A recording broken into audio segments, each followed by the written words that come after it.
Algunas reglas empíricas necesarias para la representación de los cuerpos, así como para resolver distintos problemas prácticos, eran conocidos desde la antigüedad. En la época del Renacimiento, los conocimientos sobre la representación gráfica de objetos fueron notablemente incrementados por artistas como Leonardo da Vinci, Piero della Francesca, pero recién podríamos decir que en la Edad Moderna, Gaspard Monge, físico e ingeniero militar francés, reunió y completó las reglas que posibilitaron la representación plana y exacta de los objetos tridimensionales, dándole carácter de ciencia a la geometría descriptiva, ciencia que suministra las bases teóricas de todo dibujo técnico. De ahí que el sistema de doble proyección ortogonal se lo denomine con su nombre, conocido como sistema Monge. Este sistema permite una representación exacta y plana del objeto. El sistema Monge. En el método de la doble proyección, o más conocido como sistema Monge, se determinan dos planos, un plano horizontal y un plano vertical. Estos planos son perpendiculares entre sí. Podemos imaginarnos, por ejemplo, que el plano horizontal es el piso del aula y que el plano vertical es una de las paredes. Estos dos planos de proyección, al interceptarse, van a dividir al espacio en 4 regiones o cuadrantes. Son numeradas del 1 al 4, conviniendo que la primera región es la situada delante del plano vertical y encima del horizontal, que la segunda región es la que está detrás del plano vertical y encima del horizontal, la tercera detrás del vertical y debajo del horizontal, y la cuarta delante del plano vertical y debajo del horizontal. Pero determinamos que el observador se supone situado siempre en la primera región, en casi todos los países, salvo para Estados Unidos y Canadá, que lo ubican en el tercer cuadrante. A la intersección de estos dos planos se lo denomina línea de tierra.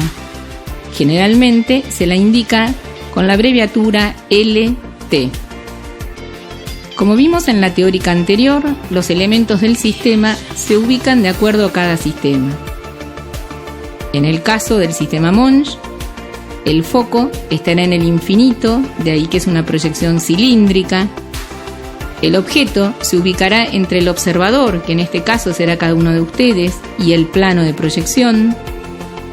Los rayos proyectantes, que serán perpendiculares al plano de proyección, por lo que se llama también proyección ortogonal, y la proyección en sí. Para comprender mejor el método, debemos entender primero a qué llamamos proyección de una figura. ¿Qué es una proyección? Como vemos en la imagen, diremos que una figura es proyección de otra cuando a cada punto del objeto le corresponde un punto en la figura de su proyección. Es decir, el punto A2 es la proyección del punto A. El punto B2 es la proyección del punto B. Y así sucesivamente. Estos rayos que pasan por los puntos A, B, C, D, E y F del objeto los denominamos rayos proyectantes y son perpendiculares al plano de proyección, determinando la figura A2, B2, C2, D2, E2 y F2 que llamaremos figura proyectada. Podremos decir entonces, como manera de síntesis, que los rayos de proyección parten del foco, pasan por cada punto del objeto, estos rayos interceptan el plano de proyección y ahí determinan lo que llamaremos figura proyectada, que es la representación plana del objeto.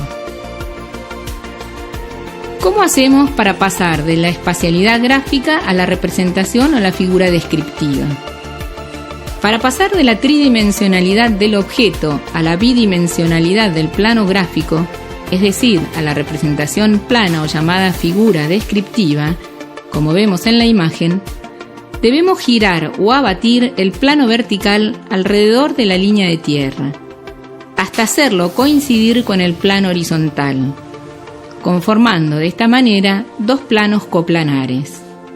Recordemos que cada plano abatido lleva o arrastra a todos los elementos proyectados en él, manteniendo las dimensiones y su ubicación en el espacio, mediante el uso de las líneas de referencia. Estas líneas de referencia son perpendiculares a la línea de tierra. Por lo tanto, diremos que todo lo que aparece proyectado en el plano vertical se llamarán vistas o elevaciones y llevarán el subíndice 2, y todo lo que esté proyectado en el plano horizontal se llamará planta o proyecciones horizontales, teniendo el subíndice 1. Veremos el caso del dado. Para comprender mejor cómo se representa gráficamente el sistema, vemos en esta imagen la representación de un dado, es decir, de un objeto simple, ubicado en el espacio con el número as hacia arriba. Por lo tanto, diremos que en la representación descriptiva, el as será su proyección horizontal o planta, y que sus vistas laterales serán como por ejemplo el 3, que se proyecta y se abate sobre el plano lateral. En el caso del número 2, vemos que se proyecta y abate sobre el plano frontal. Lo mismo sucederá con el número 4 y con el número 5 proyectados, que si bien no los vemos en la imagen, sabemos que están y que se proyectan o abaten sobre los otros planos verticales. Como los rayos proyectantes son perpendiculares a los planos de proyección, se denominan proyecciones ortogonales. Veremos ahora distintos casos. Iremos del más simple, como es la proyección de un punto, hasta algo más complejo, como la proyección de un cuerpo. Primer caso, la proyección de un punto. Comenzaremos con la representación de un punto ubicado en algún lugar del espacio, al cual llamaremos punto P. Este punto P tendrá dos proyecciones, P sub 1, es decir, su proyección horizontal, y P sub 2, su proyección vertical. Veremos entonces que el punto B está ubicado en el espacio, por ejemplo, a 2 centímetros elevado sobre el plano horizontal. La distancia que separa el punto P del plano horizontal es lo que llamaremos altura. Y a la distancia que separa el punto P del plano vertical lo llamaremos profundidad o alejamiento. En este caso, el punto P diremos que está separado del plano vertical 5 centímetros. En la imagen de la derecha vemos su figura descriptiva. En ella aparecen solo las proyecciones del punto P, P sub 2 y P sub 1, que están sobre una misma línea de referencia perpendicular a la línea de tierra. La proyección vertical P sub 2 estará sobre el plano vertical a 2 centímetros de altura tomados desde la línea de tierra, y su proyección P sub 1 horizontal estará a 5 centímetros de profundidad. Segundo caso, la proyección de una recta. Ahora veremos el caso de una recta cualquiera, AB, que la hicimos pasar por el punto P. Esta recta es el caso de una recta vertical, es decir, es perpendicular al plano horizontal y paralelo al plano vertical. Llamaremos traza de una recta a los puntos en que esta recta atraviesa o intercepta los planos de proyección. Su figura descriptiva será, en la proyección horizontal o planta, un punto. En él coinciden las proyecciones A1, B1. Mientras que en la proyección vertical se verá una recta, en verdadera magnitud, A2, B2, igual que la recta AB. Tercer caso. En este caso es lo que llamamos recta de punta. Es una recta que está paralela al plano horizontal y perpendicular al vertical. Por lo tanto, su proyección horizontal o planta, veremos la proyección de la recta en verdadera magnitud. Y en su proyección vertical es solo un punto, donde coinciden las proyecciones A2, B2. Cuarto caso, una recta cualquiera ubicada en el espacio.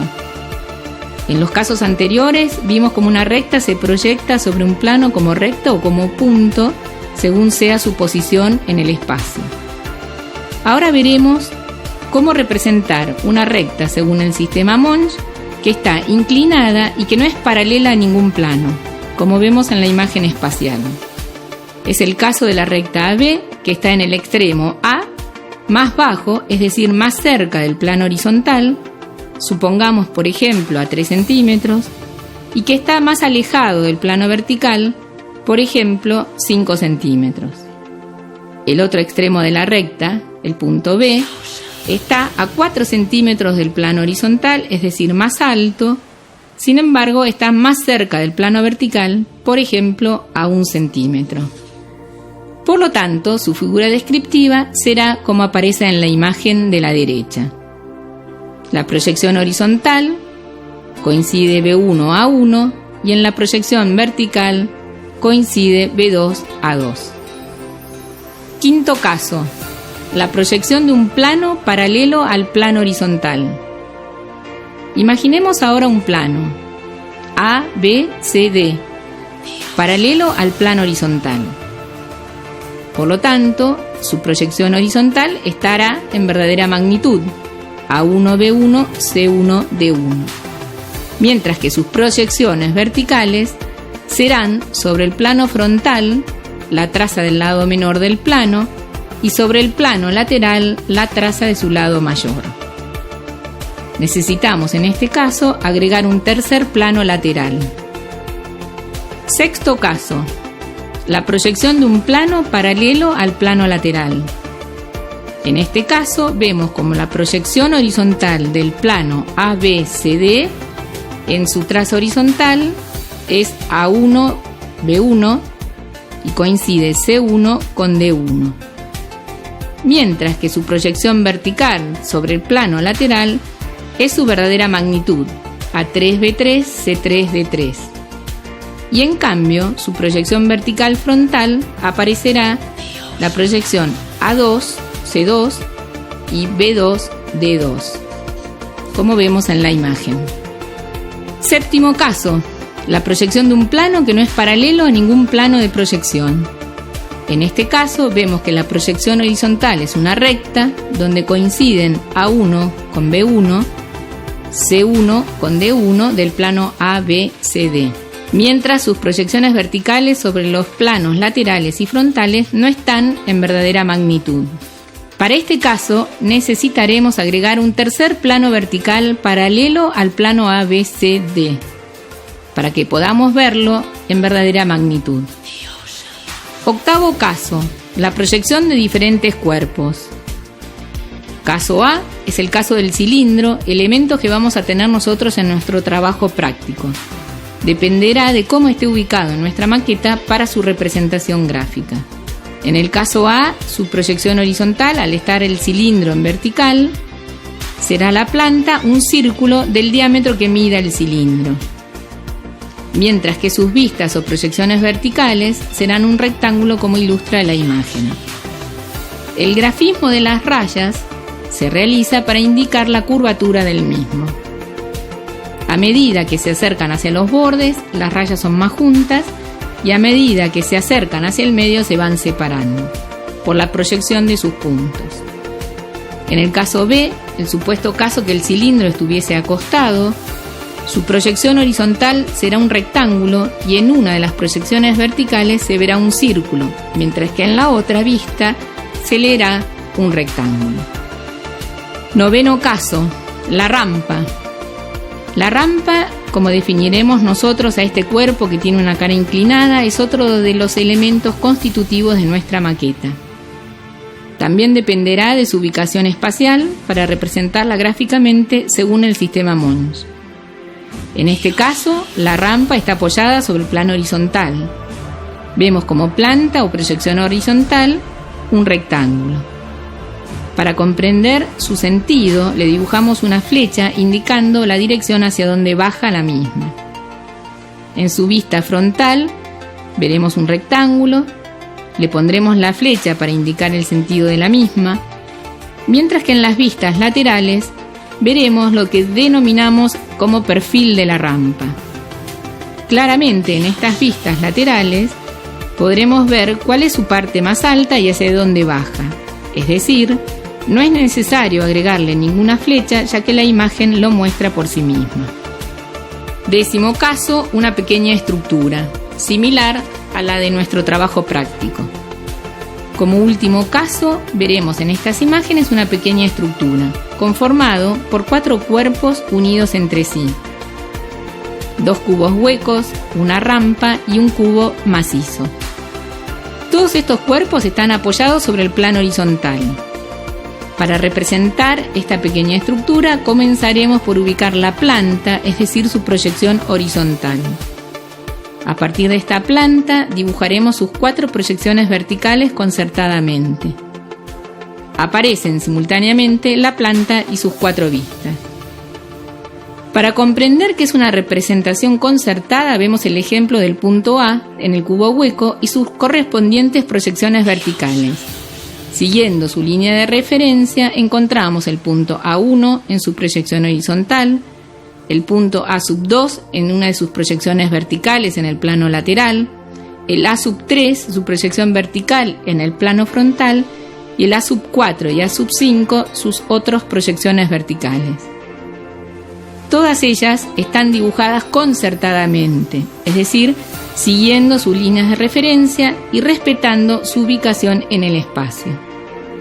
Es conveniente aclarar que las normas de representación están reguladas por el Instituto IRAM. En general, para facilitar el entendimiento o comprensión de los dibujos, se le da diferentes valores de líneas, es decir, diferentes espesores según la distancia o alejamiento al observador.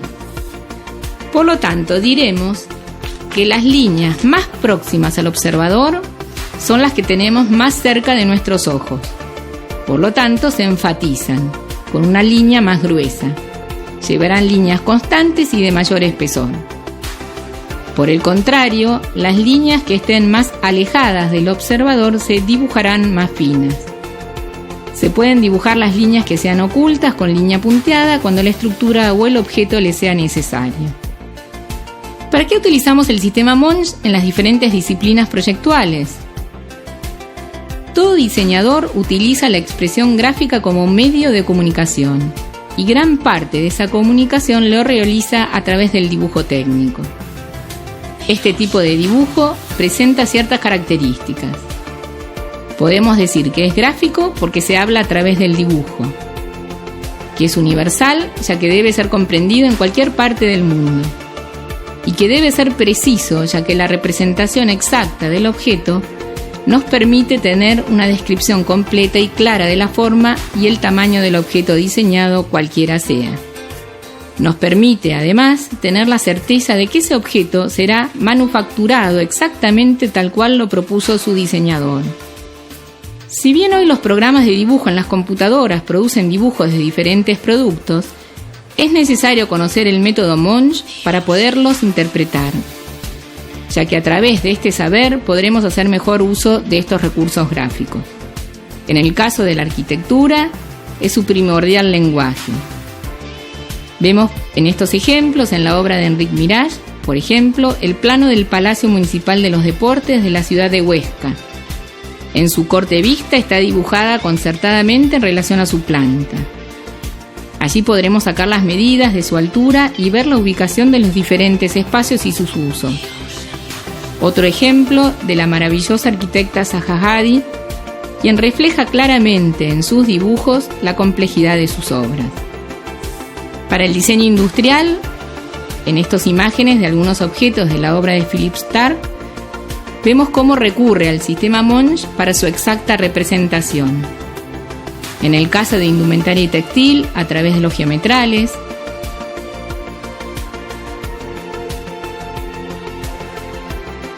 O en el caso del diseño del paisaje, estos dibujos que aparecen en corte, planta y vistas desde las diferentes especies, dibujados todos bajo el sistema Monge.